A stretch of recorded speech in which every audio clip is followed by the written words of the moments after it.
So, welcome back, race fans, Slingin Dirt Media YouTube channel now. I got the quiet one, Steve Landrum. Steve, I don't think you're gonna be quiet much longer. I think I've kind of held you back here a little bit. Let's dive into some good stuff. So you started racing in the early '80s. Tell me about. Let's see, you had quite a few different cars. One thing I never could understand, and this is probably a little later. We're probably going to skip around a little bit because my memory jumps around a lot. You'll learn. I remember you winning a championship, and I want to say it was in a Rayburn car. And then the very next year, instead of going right back to a Rayburn car, you was in a completely different chassis. I never understood that. I'm like, hey, if I'm winning in something, I'm probably going to stay in that. But this is one of those memories that just stuck out in my mind. Do you remember that? Yeah, I remember. Some things you think you're doing right at the right time, and you probably just need to go eat another hot dog. Yeah, C.J. Rayburn, he passed away the first of January, and if it wasn't for him, I wouldn't be racing still. Yeah. I couldn't afford it. And, I mean, you'd go up there to get a car from him, and you would only have a certain amount of money. I'd work on a wrecked car and a couple of them to get enough money to go up there and buy a car with, and you take what you had with you and roll up quarters and stuff to go race, and you go in there and he said, well how much you got? And I tell him, he said, well, just give me that. Take the car and go race. And if it wasn't for him, I wouldn't be racing. There's a lot of people. He's made a lot of heroes out of helping people with race cars. I think if it wasn't for CJ, there's probably a lot of people that wouldn't be where they are or still doing it. Yes. So all the years that you raced, and you're going to see some of the clips of some of the other cars in the video. Do you have a favorite of all the cars, or is it a favorite scheme or just a favorite car? Well, I've had favorite schemes and I've had favorite cars. But not necessarily together. Exactly. I've had a blue and white car. I remember the Cobra. Mustang, the Mustang, the Shelby Cobra. Mustang, and that was one of my favorites. But it wasn't my favorite racing car. It didn't race good. It looked good. It looked good, but it didn't drive like it looked. Yeah. And I've had other cars that I was very happy with. I've had CJ's cars, of course, and I've had a Masterbuilt car and a Rocket car and Scott's cars. This car here is the last one I drove, and it was. You would like to compare the cars, put them all on the same racetrack at the same time, and see how they are. I mean, each car's got its preferences. Yeah. But and they have their own characteristics of what they like as well. Yeah. And when I ran this car my last time, it was you think you can't be beat in the car, and and I've had other cars, the Rocket car and CJ's car and the Masterbuilt. That's been the 4 cars that I've ever raced, and 4 chassis. Now, which one was it? The Rocket car that had the gold chrome decking in it? No, that was a Masterbuilt. Was that a Master? Okay. Yeah, that was a Masterbuilt car, and I think I won a few races in that and championship in it too, and that was a really good car. But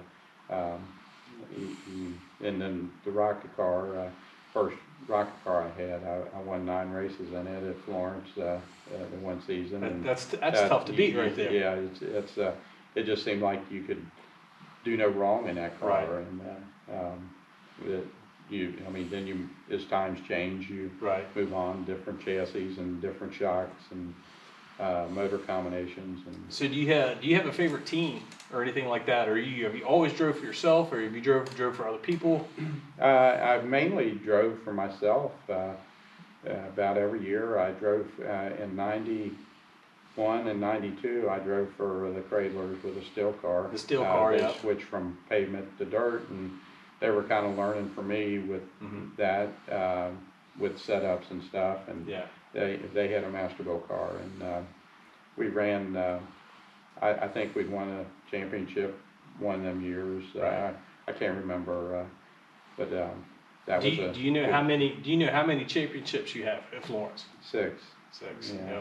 Was there a rookie of the year in there as well, or maybe, or don't? I don't remember. Don't remember. And their records may not Yeah. show that too. I talked with Jurger earlier, and he gave me some of the stats, and Yeah. I'd counted 6 is what I had. He said he wasn't sure about the rookie of the year.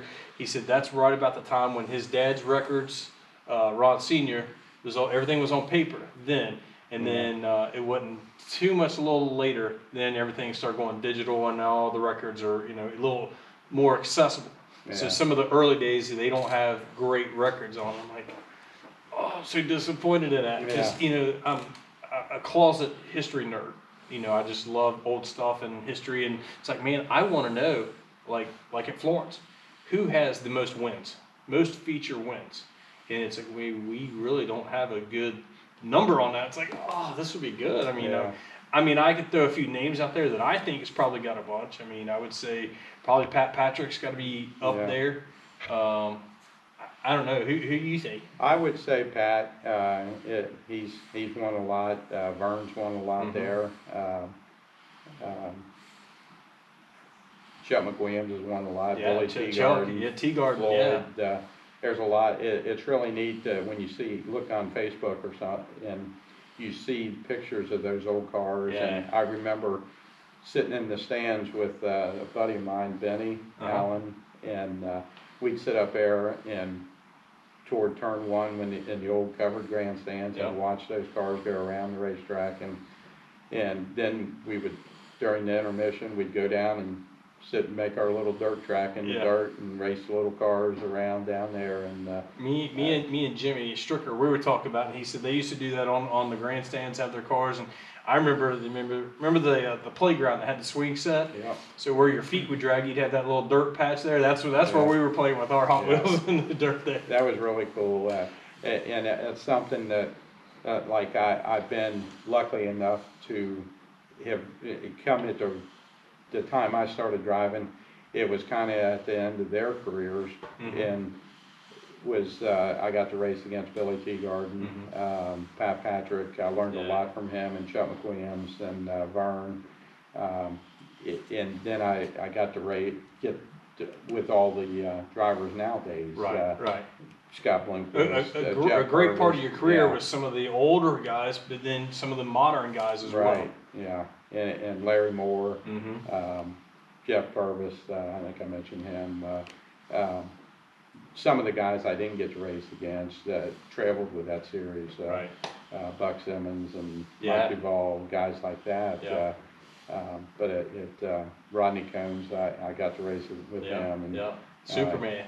And he drove my car before, and Larry Moore has. And, okay, that's awesome. They're 2 really drivers that I admire.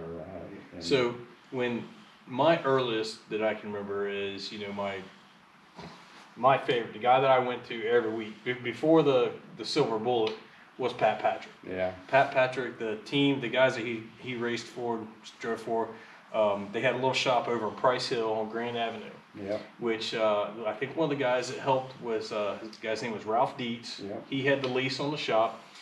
My great aunt and uncle lived right next to that shop on the hillside. So if you remember where that shop was, there was like that rock wall and everything, and there's a big house right there, a multi-family house. And my dad's aunt and uncle lived in that house. So I was a kid, and I was just fascinated. I loved race cars. Well, I could go out in the yard anytime we went over and played, whenever mom and dad went over and visited. I could go out and, man, I would be glued on that rock wall, just sitting there watching, seeing the race car, seeing the guys work on it. I wasn't old enough to go down there yet, but, man, I could see the race car in the garage, just loved being there. Yeah. And I knew that was the car that Pat Patrick drove, so Pat was always my favorite. It didn't help that the guy won like every week or every time he got behind the wheel. That guy, he was good. I mean, they would have bounties on him. Hey, come and beat this guy, we'll give you extra money because he was so good. Yeah, he was tough to beat. I remember one night I was leading the feature, and he kept on. It was really muddy. It rained. And I was trying to stay. Did they have water truck issues back then too? No, just Mother Nature. Yeah, this was a true Mother Nature rain, almost rain out. Sorry, Josh. I have seen tracks do this, and I'm not saying Florida. Yeah, I know. I've seen tracks actually rain out with a water truck. Well, Alltech, or not Alltech, the race a couple nights ago, last weekend. Oh yeah. Lucas race. I heard that they were doing mandatory whoop. I still Yeah. get the text from all the Yeah. Lucas stuff. I still get all those texts. But anyway, that Pat had been running behind me in second, and I was staying right in the groove. Well, he kept on showing me the nose of his car underneath me, and then I kept moving down a little bit further and further, and he passed me right on the outside of me. So he went around. He was teasing you in to come down, Yes, so he could go around. And it worked. And I went over to him. Fell after the right race. for it, didn't yeah, you? I fell hook, line, and Hook, sinker. line, sinker. And I went over to him after the race and was joking with him. I said, "Man, you could have let me win that." He said, "I don't let nobody win races." Right, no. And I said, "No, I'm joking." He said, "You'll remember that." Yeah. And I said, "You're right, I probably will." And I went, Gary Green was racing, and he kept on, it was basically the same racetrack, and I kept on trying to get underneath it, I couldn't pass him, and then I drove right by him on the outside one night. You Patricked him. Yeah, and I went over to Pat after the race, Pat ran like 4th or something, and I went over right after the race, and I said, "You told me I'd remember that." Guess what I learned? And he said, "I was proud of you, I was watching you." So I thought that was pretty cool. That is good. So the Greens, you mentioned the Greens, man. There is a racing family that has led a lot of laps and won a lot of races. Yeah, Troy and me and Troy basically, we run back and forth for I don't know how many years and raced and tried to win and outdo each other every week. And these were good days of yeah. racing. I mean, there was always a stout field of cars. Yeah, I mean, yeah. Well, you got Brandon and Willie had raced, and we had all raced together, and now Billy. Now Billy's carrying Billy's on. son. He's racing. Him and Brandon are both in Florida right now, running modifieds. And I seen just what was it last week? They just picked up their new car. Yeah. Man, that thing looks hot. Yeah. Yeah. So, going modified racing. That's gonna be a little different for him. Yeah, it will. I mean, yeah, I think he'll do good. He's a good smooth driver, and he seems to wheel it pretty good. So did you guys consider going modified, or you guys are set in stone on the late we model? kind of had the car and motors, and we just I know Trevor likes supers, and we may take the other car and build it and put a super or a crate engine or vice versa. But it's hard to, when you got everything, you're tooled up for it's hard to completely sell out of one division and just jump right into something else. I totally get that. So we were talking about the older days there. You used to Gary Engel. We'll talk about Gary for a minute. Yeah. So when I finally got old enough to go down to the garage at my great aunt and uncle's house over in Price Hill, in the shop that they had there, when I finally got old enough to go down, Gary was now driving a race car that Ralph helped and stuff out of that same shop. So I was, anytime, man, I could go down and go and be a part of the team, and they started letting me go and do stuff, and Gary started giving me little stuff to do here and there, and got more and more involved on it. Then it seems like then we started doing more and more outside of the race shop. So I knew you and Gary were big fans, and you guys went to the casino a lot. So my first trip ever going to casino was with you and Gary, and you may not remember that. Do you remember us meeting at the Mineola Pike, the Holiday Inn? Yeah. Right there? Yeah. The funny thing about this is, so we all met there. We're all on 3 separate vehicles. I think you had like a burgundy Thunderbird, if I remember correctly. I think Gary was in his Astro van, and I think I had a little Ford Ranger. So we leave Holiday Inn, Mineola Pike, and this is when the boat still went out of the water, when it still went out. Yeah. So we had to be there, and we made it there in 6 minutes. I mean, it's not impossible. We did it, but I remember us going down the highway, all 3 of us like this. That's how you stay in practice for racing. That's how you stay in practice for race season. So I'd never been, obviously I just turned 21, and I'd never been to casino, so I'm like, okay, I got Gary and I got Stevie teaching me how to play blackjack. okay. So I think I went on the boat, and I think I had like 20 or 40 bucks. I'm like, hey, cool. I lose 20 or 40 bucks, no big deal. It's my first time. Next thing you know, I'm start playing with chips, and I got more chips on the table. So I'm like, well, I'll put these in my pocket, so that way I don't play with that, then I always leave even. Well, next thing you know, I just occasionally just keep adding chips to my pocket, so that way now I'm coming out ahead. And so we left the $5 table, and then we went to the $10 table. And next thing you know, I think we was at like a $25 table. And I'm just like, yeah, man, I think now it seems like they were 50 or 100 bucks at the time. And I was betting, and after I seen like 5 hands in a row that I lost, and I was like, whoa, that was like 150 bucks in seconds. I was like, I'm gonna quit now. And I think I cashed out with like 380 bucks. And if I had to guess, I would say I'm probably still up on the amount of times that I've went back. I haven't given them that money back. That's good. No, I'm not a big gambler. I mean, I can go to a casino and drink more than I gamble. Well, I'm not a drinker, so I guess I gotta gamble if I can. I remember Gary admitted to me, he's like, yeah, I've been there twice in one day. I'm like, dude, what is wrong with you? You gotta. Yeah, we had. I mean, it wasn't it wasn't like you would take a lot of money and lose, because Right. a lot of time, I mean, most of the time, I would put my most of the money I had and hide it in his van, and I would take 40 bucks in or Right. something like that. And if you lost, you're only lost 40 bucks is 40 bucks, but still you only lost that instead of 100. Back then it was play money, so Yeah. it really wasn't. So, but I mean, not every time you win, not every time you lose, but Right. more often you will lose. They're in business for a Yeah. reason. Dad always told me they don't build them places by you taking their money. Right, So right. I always stuck by that rule. So this is probably about the time frame when the Monday lunches were probably pretty full swing at this time. Yeah, Tell me about the Monday lunches. that was a fun deal.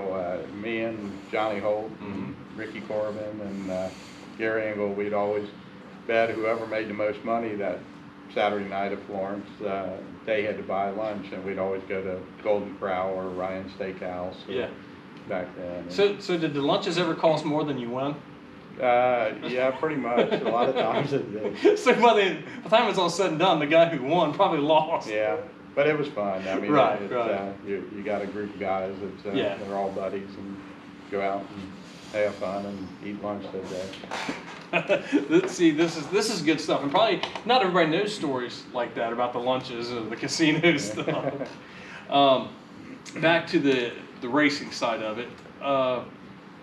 Did you have a particular guy that, man, you look forward to, man, this is gonna be fun, I can't wait to race this guy, or I know this guy's coming to town this week, or man, this guy's coming back, I gotta deal with him again, did somebody ever really make you mad behind the wheel? I mean, It naturally, racing, you're racing close, and yeah, you get mad at that time, but as you get older, you realize that we're not racing for $1 million, or not that it matters, but it's just not worth the aggravation and the grudge or something you would hold. And I mean, me and Scott James had a wreck one night, and he offered to pay or help fix the car back, and I That's just pretty nice. And I said, it just, we went on about, and the car was pretty tore up. Yeah. But I mean, you like I said, you hold the grudges, but then after you realize it ain't worth.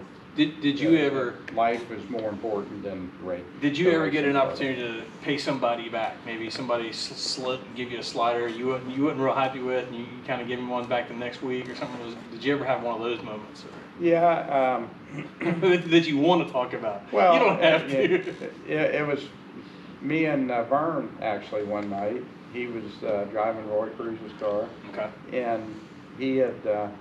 This is the C5. Yeah, the C5 car, and he had slid over my nose in the feature, and I thought, why did he do that like that? I thought, because it kind of aggravated me, Right. and they had a red flag, so it sat there and let me boil. Oh and yeah, boil. so it's stewed. So he's right in front of me, and we went into turn one, and I didn't lift, and I think I left black marks across his hood, or tire marks, and and that happens at that moment. I mean, if we wouldn't have had the red flag, I would have probably forgot about it, and the next week we would have been fine. But it was funny, after the race, he came over and he goes, "We still going to breakfast?" We went to Bob Evans. He bought me breakfast. I mean, he didn't. I mean, it was just racing, and we got it out of our system. And I guess and then it was squashed and Vern everything. is one of the nicest people that you can.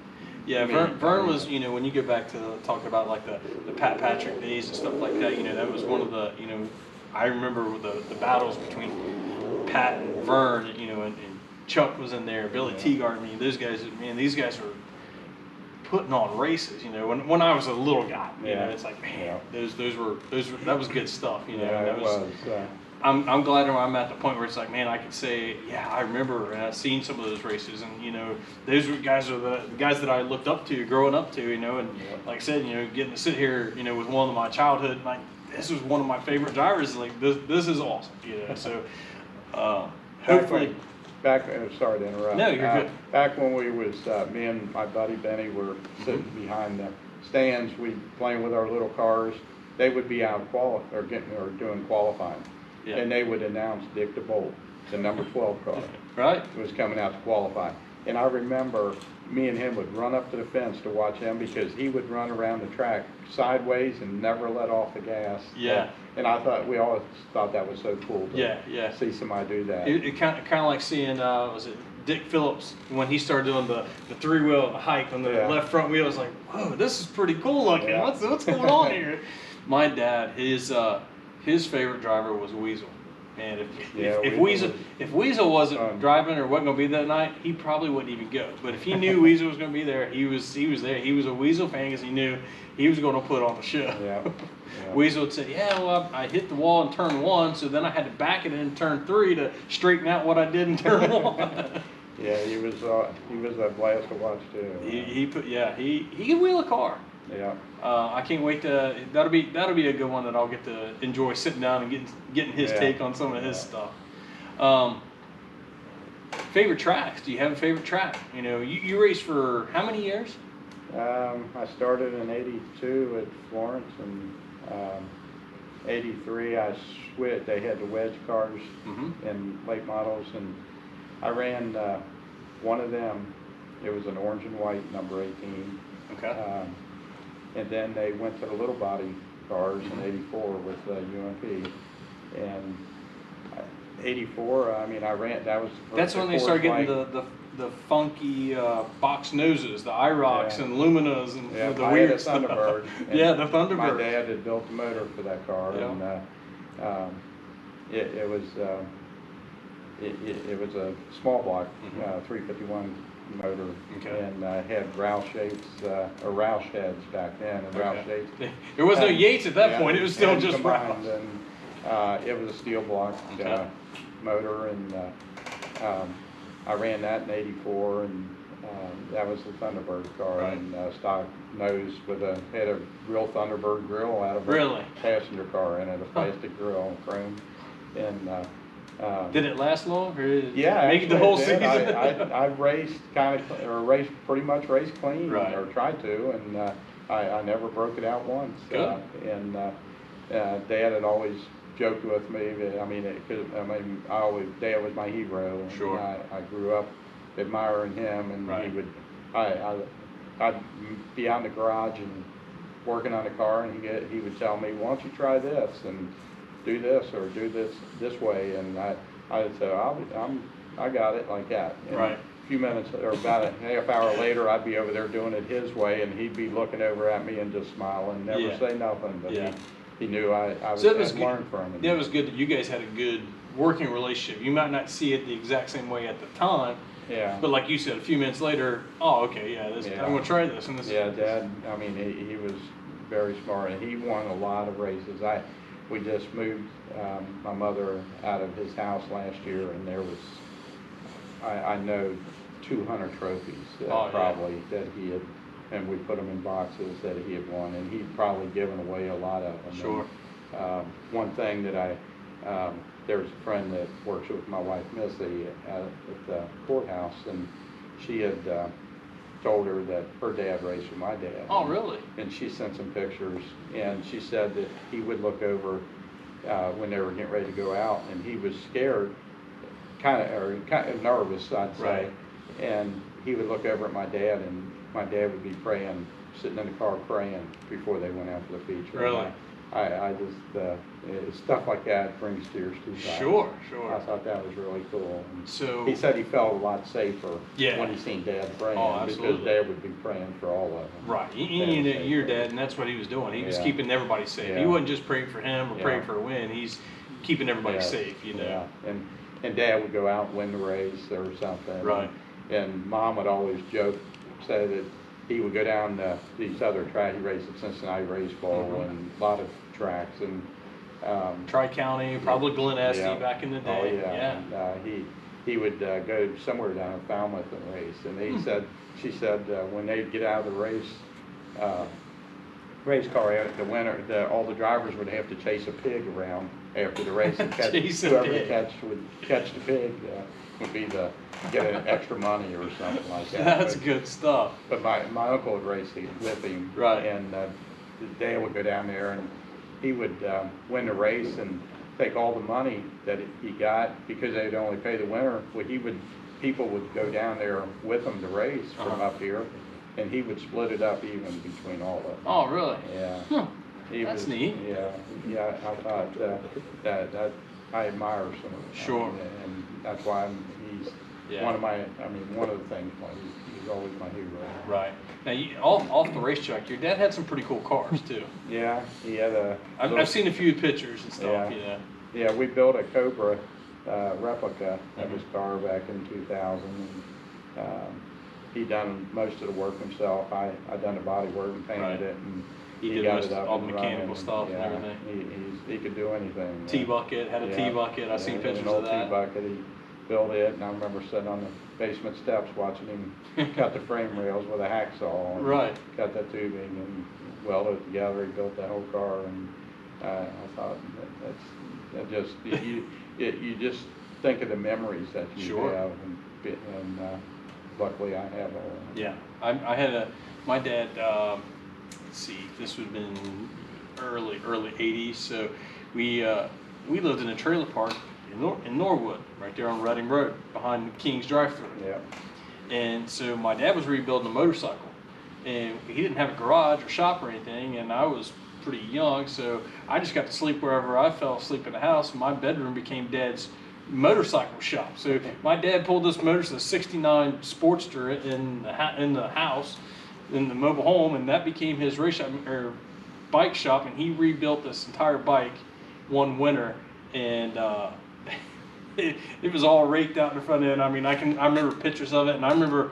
So we lived on the hill. And when springtime got there, before the motor and everything was all done, he had it rolling and, was checking things out and getting the brakes working.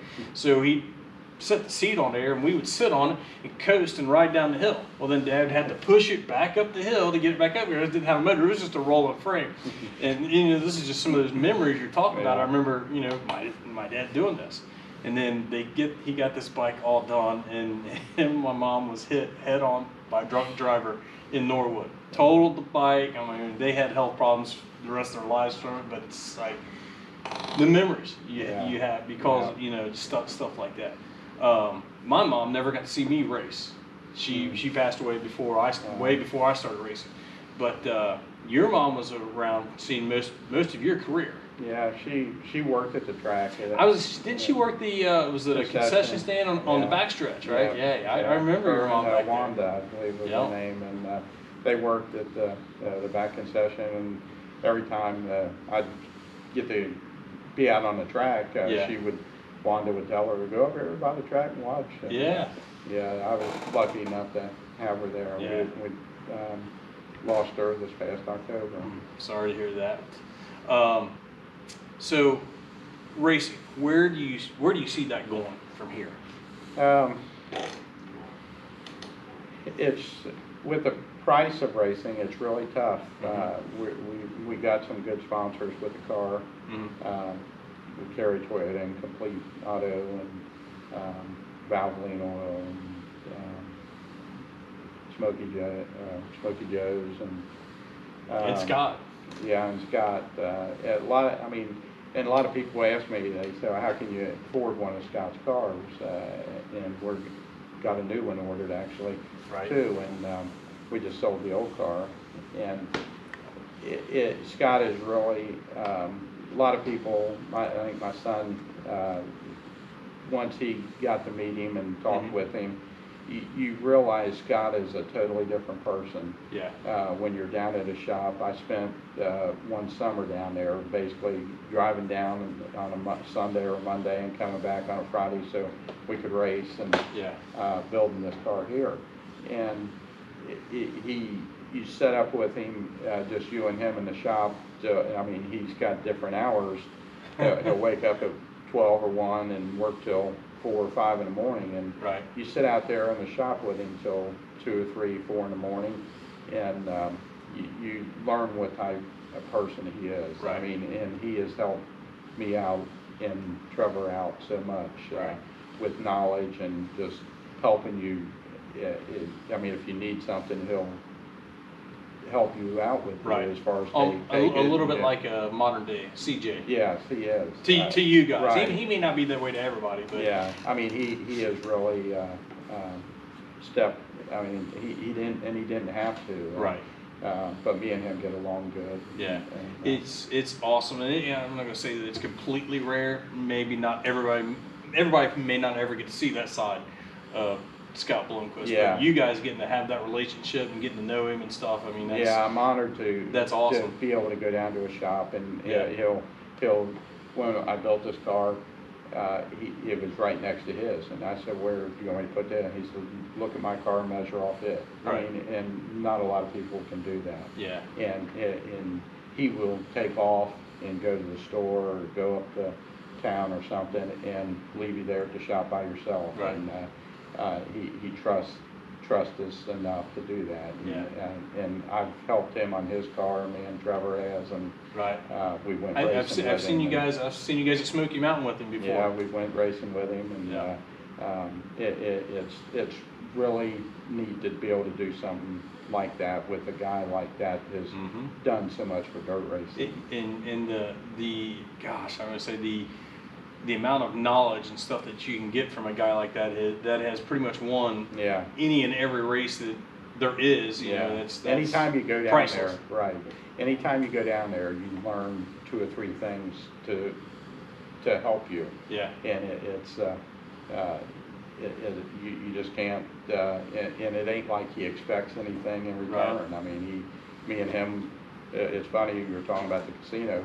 Me and him, I got down there one Sunday night, probably 10 o'clock or so, and he asked me, he said, you gonna work in your car? And I said, well, I was going to. And he said, you want to go to the casino? And the casino's like 2 hours away to Cherokee. And so me and him and Buddy, his little white dog that he's had forever, jump in the truck, and he's driving across 40, and he's talking on his phone, and Buddy's sitting on my lap, and Scott was talking to somebody on the phone, and he said, they said, who you going there, or who you going, are you by yourself? He says, no, I'm with a good friend of mine, and that right there stuck with me. That's awesome. I mean, that he thought of me that much to mention that. And, of course, he pulled over, stops in the middle of the expressway on 40, and he goes, you want to drive? And so I drove the rest of the night to the casino. I've heard that Scott likes to go to casinos. Yeah, he likes them pretty much. I've seen him at a couple too. I've seen him at the Hard Rock we went to Gateway race, and then I've seen him down in Tampa a few years ago when I was down with some of the Lucas stuff. It was actually one of the Sunday nights we were off for the Super Bowl. So me and a local guy that was down there working together, Matt Delaney, and me and him was like, well, let's go to the casino, we'll watch, maybe gamble, and watch the Super Bowl at the casino and stuff, whatever. Hey, here goes Scott. And, so that's he attends them every once in a while. Sure. Does Steve Landrum have a favorite track? I mean, you've spent a lot of time, and you've got, God, you probably got more laps around Florence than the water truck does. Yeah, well, I don't know about that now. But Maybe not now, but yeah, Florence probably has to be my favorite. I mean, with the success I've had there, yeah. I'm feel grateful for that. God's blessed me with being able to Pretty successful do that. career. Yeah. Especially at the local level. Right. I mean, it's the most championships that anybody's won in super late models, and right. It's. I mean, you start racing for championships and you lose championships, so it's better to just go to win the race, and the championship will come. It comes if it comes, but your goal is to win races. Right. And Florence is probably my favorite. Yeah. I've had other tracks that I've been to that I enjoyed racing at. Right. I went to Lake Cumberland the one time and won the Lake Cumberland Classic. First time I've ever been there, and that's the only time I've. And the only time you've been there. So I'm unbeaten there. You got a perfect record there. But no, I mean, if I went back now, I probably couldn't line up in the race. But that was a fun racetrack, and I went to Flemingsburg. I remember old Flemingsburg and Goddard. Is which one was that? The one that had the real windy gravel road to get back to it? And a covered bridge. Yeah. Now, is that the? If I remember correctly, I went there one time, and I mentioned this with who was it now? It might have been Adam Stricker. Me and Danny Hurt. We'll have a sit down and have this conversation. We had a real interesting story coming out of that place. I mean, we had this little Chevette coming out of there, and we're sideways around every single one of those corners of that gravel road, and you could just hear the rocks pinging. This guy, how it started were the pits and the general parking come together, and then you got this little gravel road that comes all the way out there. So this guy, when we pulled out, this guy pulled right out on our rear bumper. I mean, just like tailgate us the whole way. So my buddy Danny said, well, I'll lose this guy. So he starts speeding up. I mean, we're dirt tracking around every corner, just sliding this little Chevette. And man, like I said, you could hear the rocks pinging off this car. And this guy ain't going nowhere. He is sticking right with us. I'm like, what the heck is this guy's problem? So we get out, finally we get on the main road, and we're going downhill. And we got this little Chevette as fast as it'll go. We're probably up to like 80 miles an hour, and this guy is still right on our tail. All of a sudden the blue lights come on. It was a cop the whole time. It's like, oh yeah, that's probably not the greatest. But I like that track. I've been there twice, and I've won both times. And so naturally you take a liking to those tracks that you run good at. And I like Fort Smith, and I've never been to KC. I've never been to Richmond. Really? Yeah, and I've been to Campbellsville. The old racetrack there, in Barron County, and Brownstown. I think Jesse said he liked that Barron County. I guess they had some Bob Series races back in the day down there and stuff. But Florence probably my favorite. Yeah, my experience, it was always good to occasionally go somewhere else. And you always felt like, man, I can't wait to get back home. Yeah. Oh, yeah. It's like, it's good to get that experience, but I can't wait to get back home. Well, me and Gary Watson and Matt Watson's dad, we went to Barron County, and Donnie Douglas, which he still helps on the car too. And, we went down there, and we got back at 6:30 or 7 in the morning. Really? Yes. And that was experience, and that makes you appreciate a track that's 15 minutes from you. And I raced Whitewater. I went up there in '84 or '85, and I went up there 3 times and won twice. And really? So I mean, but that was. And I raced at the old Lawrenceburg. The old Lawrenceburg, Lawrenceburg, the new one. What about the North Vernon there? I've raced Twin Cities. Twin Cities Speedway. Yeah. I think I've got I think it's a second cousin. It was my dad's cousins, Daryl Smallwood. Yeah. He ran there in Union County. I think he ran down around the Mud Lick area some. And he, back in the day, man, he won a lot of races. I didn't realize, I was a lot younger at that time, but I couldn't go and travel as much as like I can now. But yeah, he won a lot of races back then.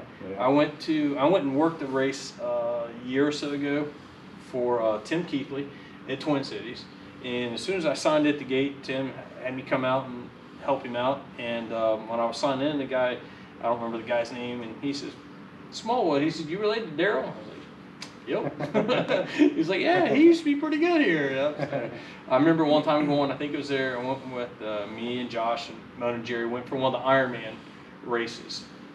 When the Ironman series used to travel and whatever, the class that he wasn't, my cousin was in, Daryl, he wasn't in the late models, but whatever class he was in, man, he won everything that night. Fast qualifier, fast car dash, he won feature, like, cool. I like this guy. One of the other tracks is the Old Atomic in Tennessee. Mm-hmm. I've raced there once, and I got to race at Pennsboro.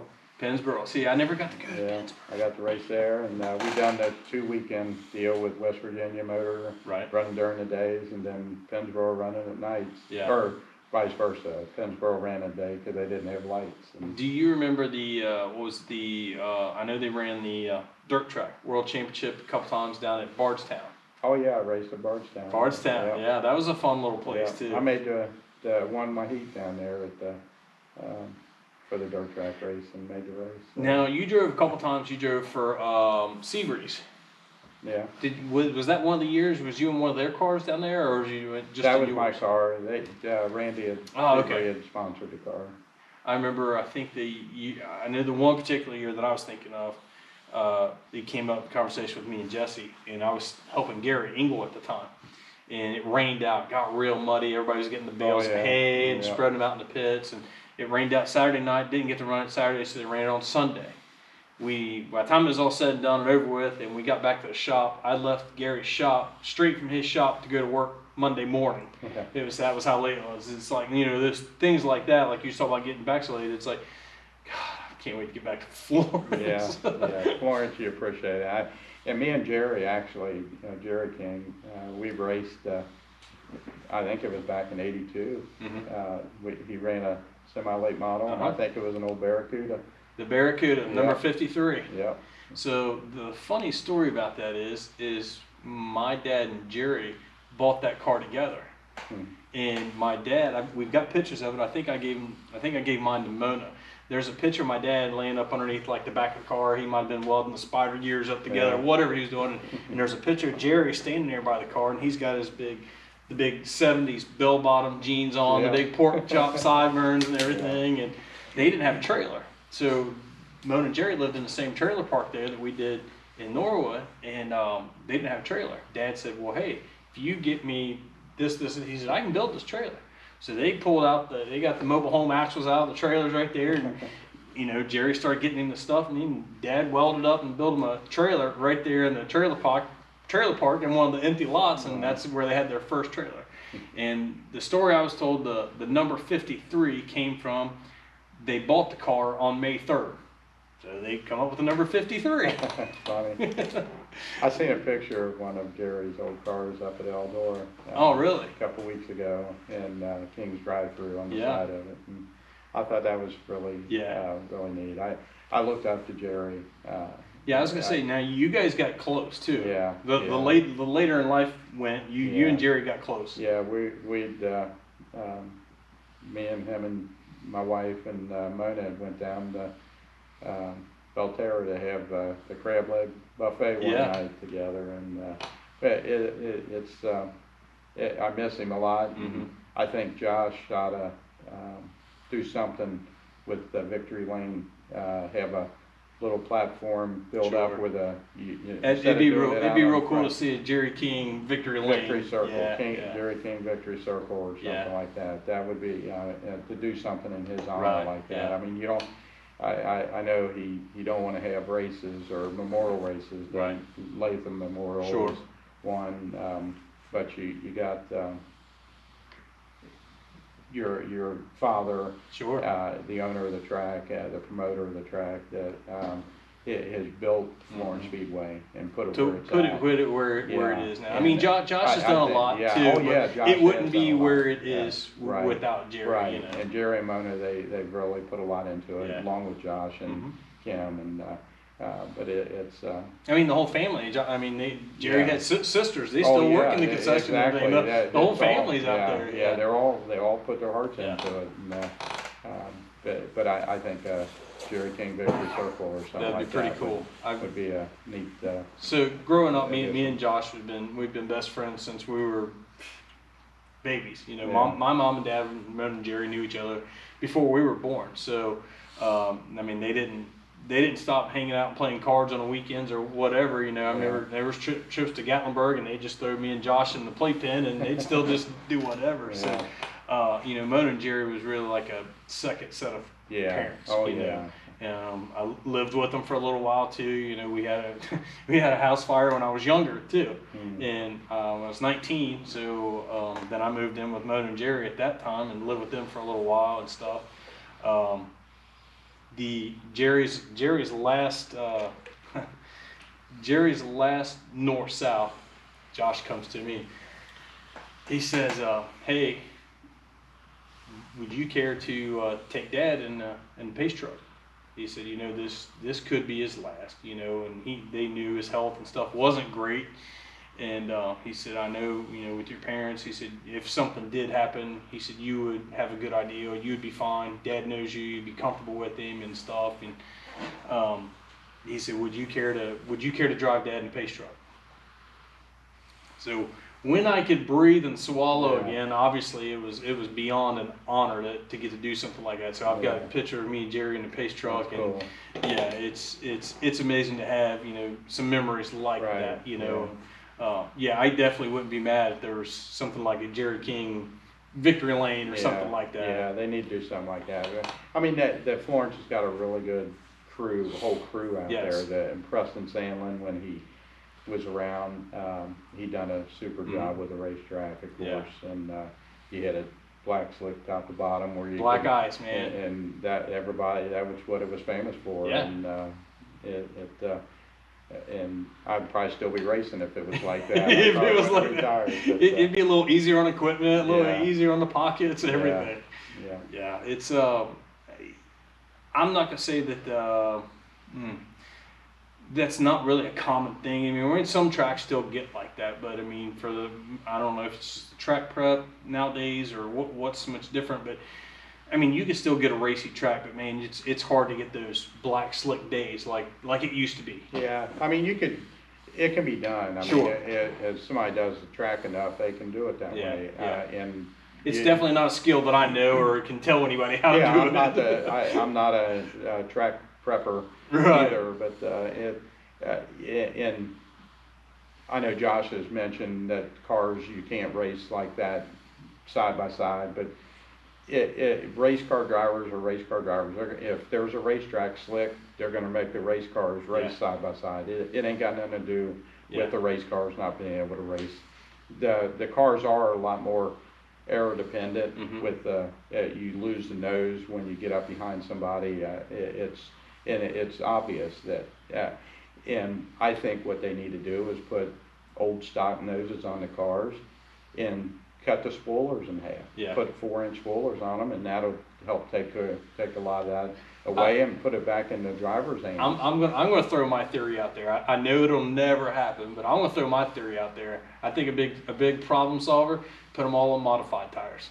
A little smaller tires, and maybe the price would come down. Yeah, because now you don't need those big motors. You just got this tire instead of this tire. Yeah. You know? Well, I mean, what the problem is with motors, if you limit a motor, say if you put a 525 motor in, you're going to get out qualified like on big races, and it starts you at a. It seems like it might start equaling the field out a little bit. Yeah, I mean, what hurts is the qualifying. You got to have a big motor to qualify, and your little motor might not make the race.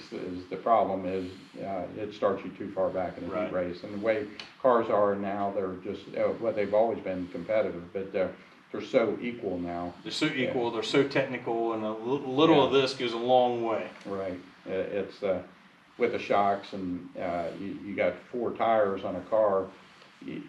They're the things that touch the surface of the racetrack, and you got to be up on tires also. And your shocks are your next 4 things, 5 things, or 6 things, whatever how many you got on the car.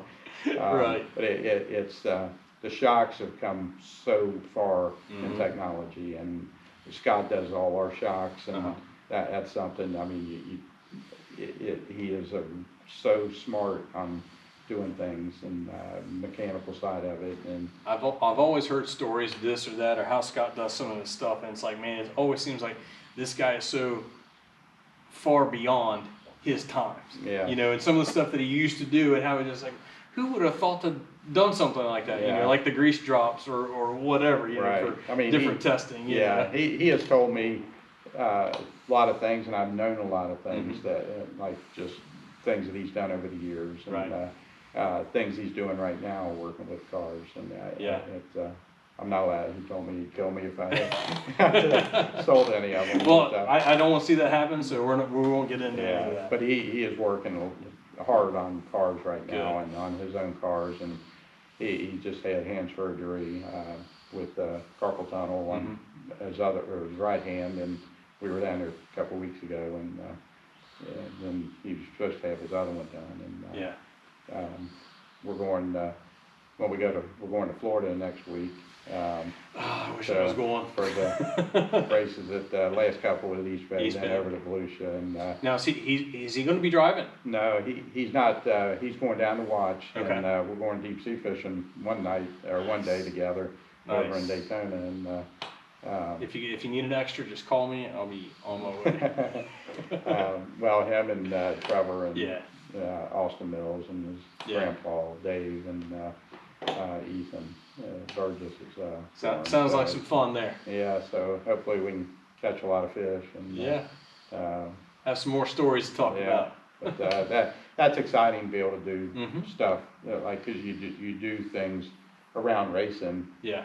And you don't really get to see some of the other sides of the person. The outside of the race shop, outside, away from the racetrack. You know? I've always told people this too, and a lot of people may or may not get it, you know, but it's like, you know, you gotta catch Josh King away from the racetrack. Right. It's a different Josh King. Oh, you know, it's the business. That's professional. That's what the guy's there to work. He's there to make money. Absolutely. And you got to respect him for that. Absolutely. You know, you get that fun Josh away from the place, and man, that's a whole different guy. You know? Jerry was the same way. I mean, and just by and we've done other things together, and it's.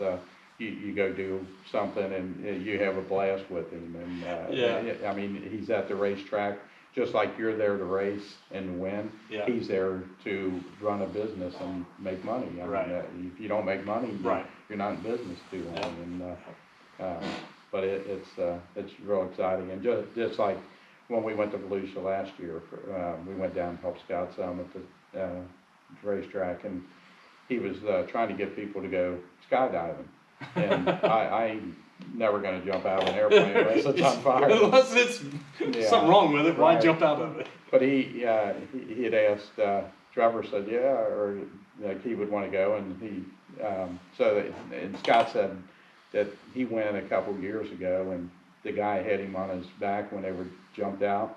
And he said, you want to go through a cloud burst? And he said, well, so they went through a cloud, and he said it was the most awesome feeling. Really? He said it was just so cold when he went through that cloud, and it opened up all of a sudden, and he said that was really a neat thing to do. And Trevor, I can't see Scott jumping out of an airplane. I know as much as him and his dad does with airplanes. I can't see him jumping out of one.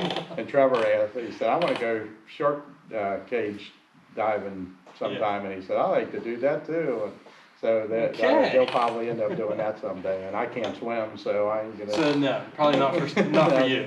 No, I'm not a big fan of swimming. Can't do it. So. Really? Didn't know that. I could swim for a little bit if somebody could jump in and save me. I could stay afloat for a minute. Yeah. Gotcha. Okay. Steve, we kind of touched on a lot. Is there anything else you could think of that we need to touch base? We need to go over. Anything that you want to share, or any politics we don't want to talk about? Well, you can see my Trump hat. I may be a fan of Trump and not of Biden, but good enough. Hopefully, if we have another president soon, the price of racing will come down, and the price of everything will come down, where we can do what we love to do. Like I mentioned, Larry Moore drove my car, and Rodney Combs, Red Farmers drove my car. Red Farmer. Eldor, Prelude, and I've had. It's fun to to sit back and watch people that are great drivers like them, sit in your car. Right. And, I never will forget things like that. And I remember, I probably shouldn't say this, but we went to, the Prelude, the last time Red had drove my car, and he had shoulder surgery. And, we were, Red said, I can't take this going around here beating on my, running against that cushion, beating on my shoulder like that. He said, I ain't gonna be able to do it. And he said, why don't you jump in the car? And I said, he said, let's go talk to Tony. So we go up to Tony Stewart's trailer, and he tells Tony, he said, he's gonna run my car, and he said, I can't take it with my shoulder. And Tony says, well, you better not beat us like that since you're a ringer like that. I said, you no problem, sure, you don't have to worry about that. And, cause them guys are where they're at for a reason. They are race car drivers. And how'd you do? Well, I jumped in the car, and I put my uniform on, and we were parked right next to Bill Elliott, in the car he was driving. So I run out to the car to get in so nobody would see me. I'm sitting in the car buckled up, and Bill Elliott walks out, and he goes, where you got them pills at? And I said, pills? He said, yeah, it makes you that much younger. So I said, they're up in the trailer, and so we went out and ran started in the feature, and I'm sitting there, we're warming our tires up, and I'm looking, there's Harvick, Ryan Newman, Tony Stewart, some big name guys, Matt Kenseth, all these guys are right around me. Mark Martin was right in front of me, and I thought, I'm sitting here and I can't tell nobody this right now. You can't go out and win the race. And you stick your arm out, they tell you to stick your arm out and wave at the fans, and everybody thought I was Red Farmer, but I ran the feature, and I don't remember exactly how I done. I was just so, I know I didn't win, of course, but I was just so amazed that I was in that caliber of people and drivers. That's an awesome story right there. I mean, who else can get to say, hey, I did that? Yeah, I mean, I've always wanted to run NASCAR. When I was growing up, I'd draw, when I was in school, I'd sit there and be drawing pictures of race cars. I want to go fast on your desk and stuff. I don't know what to do with my hands. But, and the teacher had asked me a question, and I wouldn't know what she would say because I was busy drawing a race car on a desk or a picture or a piece of paper. I may have done that a time or two myself. And but it's something you'd always dream of naturally. I mean, you grow up playing football or little league football or something, and you want to go to the NFL. Right. I mean, you want to go to NASCAR. Right. And that was always a dream of mine to do. And I thought, well, this is about as close as it gets. But my kids, that was pretty cool. Yeah, my kids and my wife bought me a Daytona or the Richard Petty driving school. Right. Now, is this where you did the 150? Yeah. Well, it was 160 or something, wasn't it? I seen the picture of the shirt, the 150 plus. It was club. 150 plus. I got a shirt, and we did it at Daytona, and because I always wanted to run Daytona, I wanted to run NASCAR, so I thought, well, I'll do it there. Yeah. So we went down, and I did it there. It was a week before the firecracker race, I guess, and when they told me, they said, when you get to the Sunoco sign, make sure you're in fourth gear. Well, and they said, don't go through or just run around. And so I was first car out. I said, which is the fastest car? And they said, that one right there. And I jumped it and took off. And I was flat on the floor till I got to make my 6 laps, 6 laps, or whatever it was. And I thought, well, I'm going to run up next to the wall here as I go through 3 and 4, or 1 and 2, and I took the checkers. But when I was coming off 4, I was sitting there thinking, sliding through the grass, just turning the wheel and doing the Dale Earnhardt thing through the grass. But I figured I figured they had a credit card, so I didn't. They might frown for some landscaping and car spoilers. I probably couldn't afford the landscaping, let alone anything else. But it was just so, I mean, the cars, you just go in, you just barely turn the wheel, and you don't let off, and the cars don't hardly slide around. I mean, I was 160 2 or something like that, but that was. Was that as much fun as a dirt car? No, it wasn't, because you go down the back straightaway and you look over and you look at the lake and you look up in the stands and you just got, it's like you're driving down the interstate. Yeah, you light a cigarette and you put it out by the time you get to the corner. Yeah, but I mean, but then you look and NASCARs are Sure. 40 mile an hour faster. Yeah. So they're probably sliding around and Yeah. then you're racing next to somebody. Right. So that probably does bring the excitement.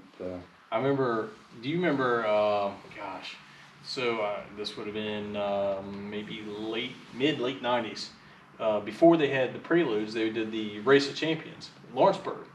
And it didn't have as many, but I remember like Jeremy Mayfield and Kenny Schrader came in and Sterling Marlin. So Sterling Marlin drove Gary Engel's car one year over there. And so getting to meet him and stuff, and we were helping him, and he was getting strapped in, and just that Tennessee Southern drawl. He says, "Now that's one of them air transmissions you mash down on it to make it go right." You know, we're like, I'm like, where is this guy from? Yeah, so that was pretty cool. They'd have like 4 or 5 of the drivers. I remember was it Mayfield? I think Kenny Wallace was there. He drove mine. Wallace drove yours. Yeah. Was it Mayfield drove? Was it Calvin Canada's? Yeah. Yeah.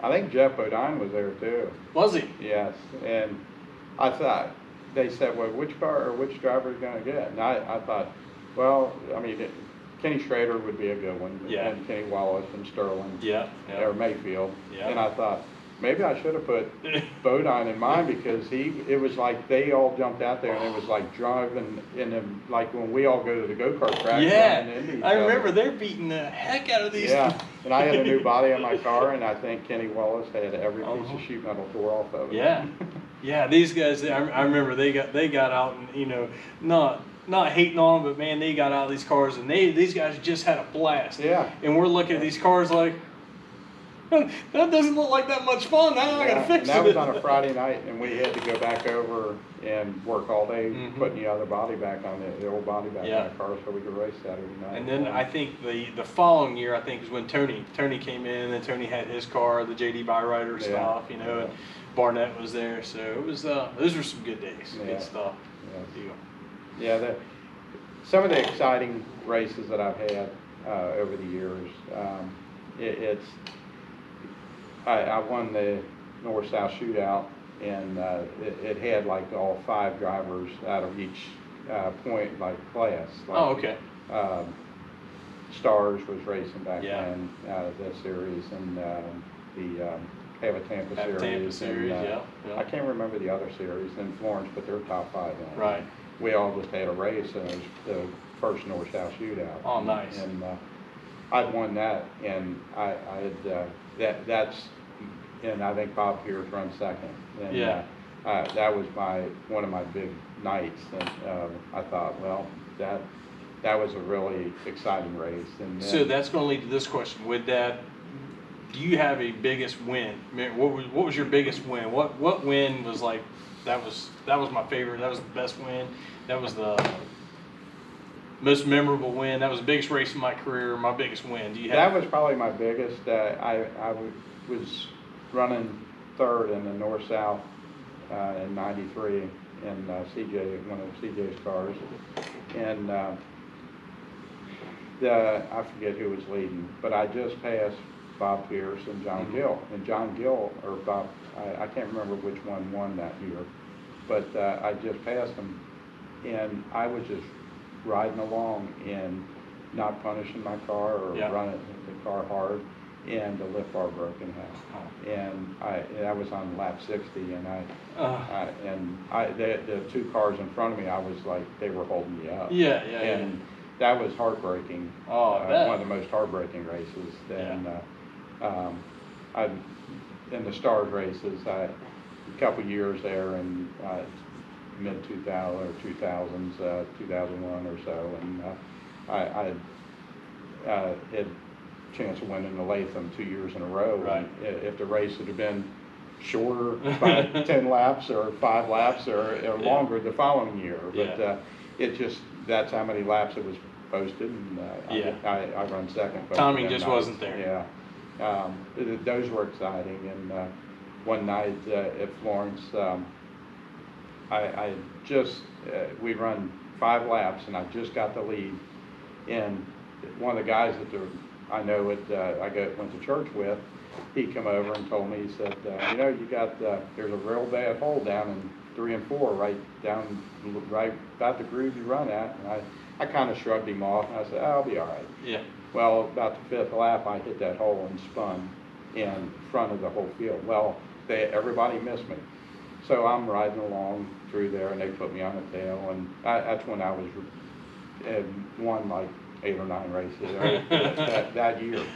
So I'm riding along through there, and everybody's clapping in the stands because I had to go to the tail, and I thought, I'm trying to duck down in my car as much as I can. Because I hit this hole, somebody told me not to hit it. So I'm riding, and I'm thinking, how can I get out this pit gate and get out on there and go drive home with it and not have to see anybody, right. My crew or anything like that. And so we took off and got to running again, and they were about 10, 15 laps down. I'm up to like 7th or so. So I'm thinking, well, if I get to the top 5 again, this will be fine. Yeah. Well, I got to top 5, and then here's the 4 cars in front of me. It was like they almost stopped coming off turn 4, and I turned and passed all of them and won the race. And I thought that was probably a favorite race, but probably my favorite all time. Saved you a little bit there, a little redemption. Yeah, and then I didn't mind as bad to come back in. And, right, make you look good that way. Yeah, so one of my favorites is probably my last race. With me and my son. We got, I mean, like I said, over the years, you get to race with guys you grew up watching racing, like Chuck and Pat and Vern, right. and Teagarden, and Larry Moore he's always been one of my favorite drivers, him and Rodney both.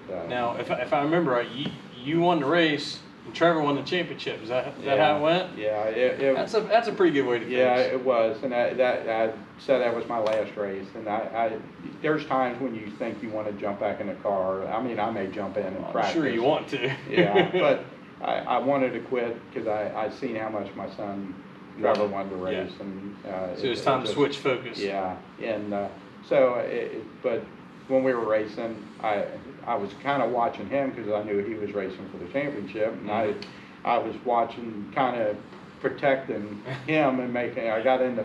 He was running 4th at the time, I think, 3rd, I guess, and I was running 4th, and I was just kind of running there along behind him, and my car was pretty good, and I thought, well, I'll keep watching him and following him, and he got up there and raced with Justin and Robbie, and I told him before, I said, don't go up and run their line. I said, don't run their race, keep running your own race. Right. And because I learned some things in the heat race there from the track, and so he did do that, and I was still there racing with him, and then he got underneath of him, and then he got the lead, and it was like the next lap, he moved over, I thought, to let me go by him, because I was running 2nd, and it was, I hated the passing because he had not won a super race. Right.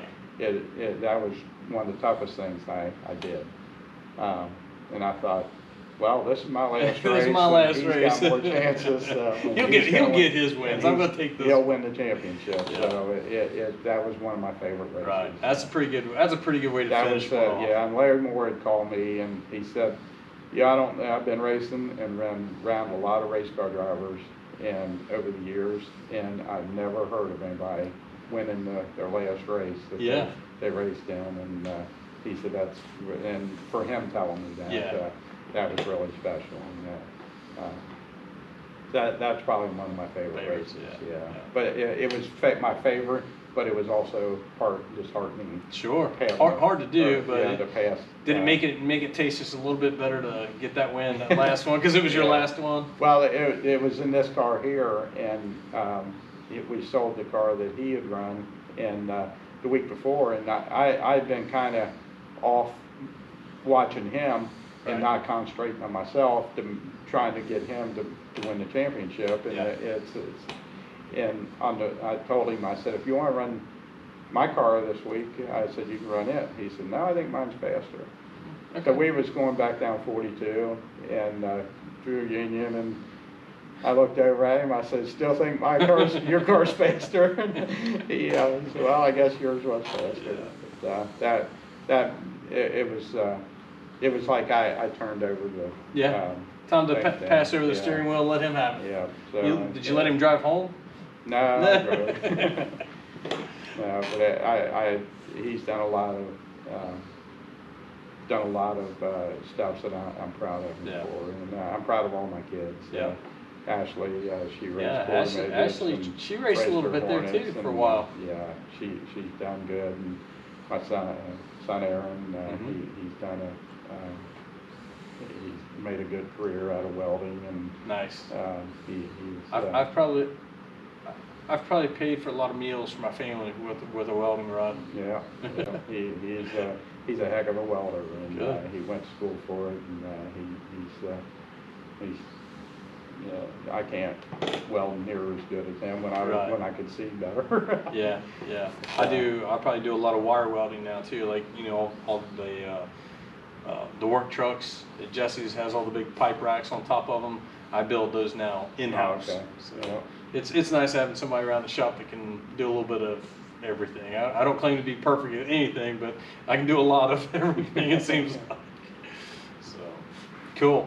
Well, Stevie, I can't tell you again, what an honor this has been for me. I hope the fans, I hope they enjoyed the stories and getting to hear some of your stuff as much as I have, being young and not knowing as much like I do now. Now getting to know Steve Landrum, I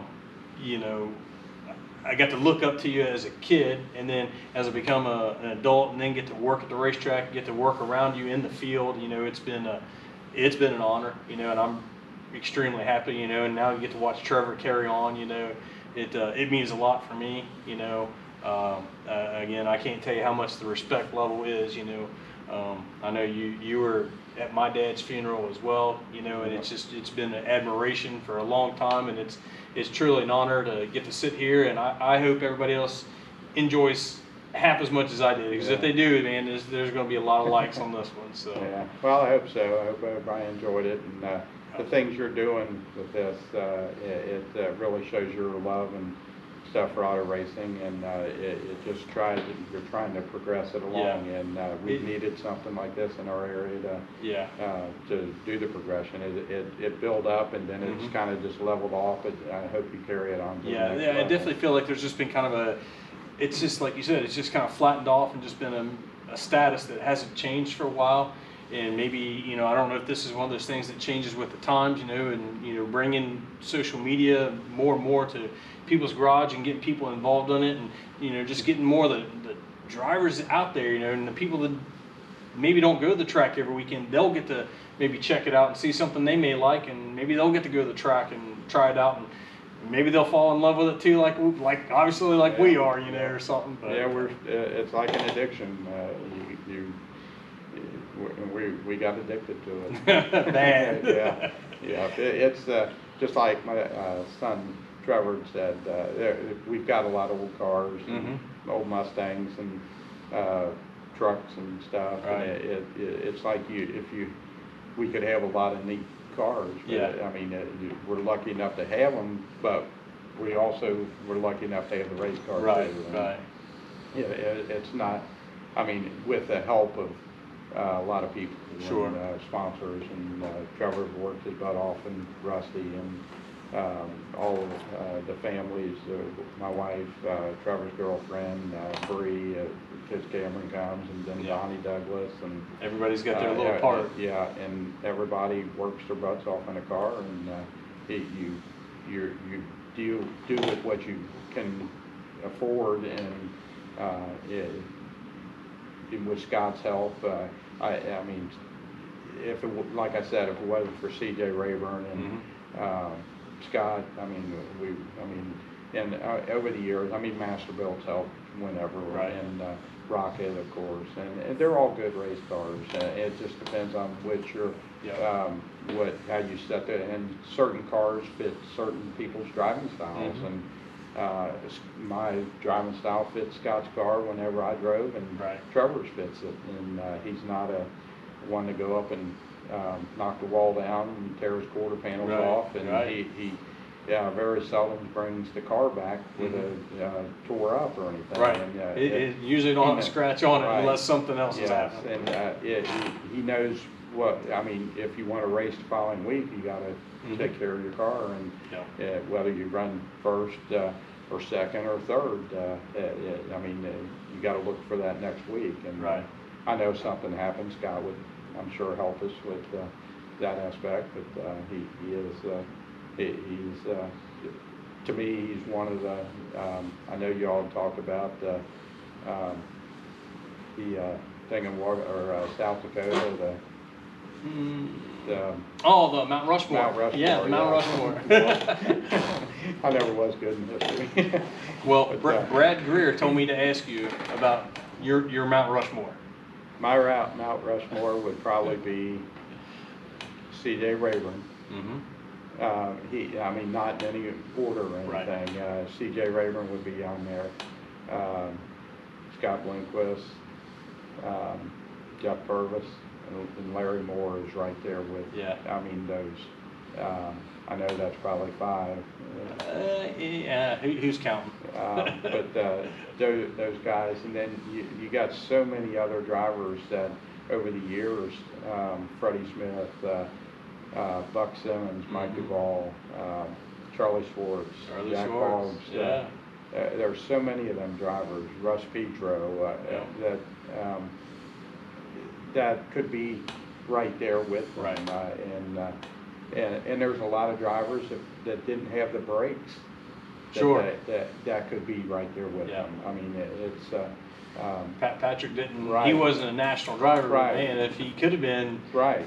he could have been right there with them. Exactly. I mean, Pat, Byrne, Billy, Yeah. a lot of them guys were Chuck. good. Yeah, Chuck. A lot of them guys were very good race car drivers, and and it's the same as it is on dirt as it is in NASCAR. I mean, you don't get the break, you don't have a sponsor, Sure. and there's drivers that are in NASCAR that are better or not as good as race car drivers. Sure. That are some that would love to be or Yeah. could be in NASCAR, but My, they've just got the right sponsor, and that puts them in a car.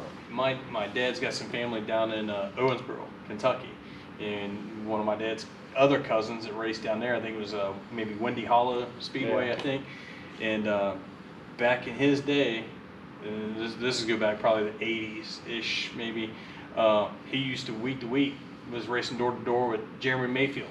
Yeah. Jeremy Mayfield kept getting the breaks and getting the sponsors, and well, we seen where he came out at. Yeah. It's sad that it's worked like it does work like that, but it's just the way it is. Yeah. I mean, And money's a big part of Yeah. it. You know, I've heard stories of guys going to this or going to that, and it wasn't necessarily who was the best or who was the fastest, but who had the most money. right. Yeah. Well, hopefully, I don't have any world-solving problems, but I don't know. Maybe some of that stuff will get better in the Vote future. Trump in 24. Vote Trump in 24. Yeah. That'll put our racing back to where it was, and everybody's. But Maybe gas prices at least go down. yeah, gas prices. Everything was good while we had him, and I'm not never was a big politician, but you got to admire Trump for what he done in the short time he was in there. Just vote for him and make sure your vote's counted, not twice for somebody else. Oh, that's good. That's funny.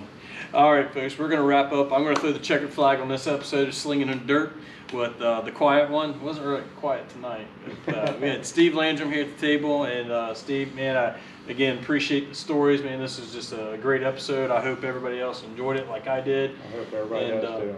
We'll sure we'll see you and Trevor at the track some of the summer. So we hope everybody else does too. Go to the Slingin' Dirt Media YouTube page, like, subscribe, check that out, and make it out to one of your local tracks. Check them all out online, get their schedules, and maybe we'll see you at the track.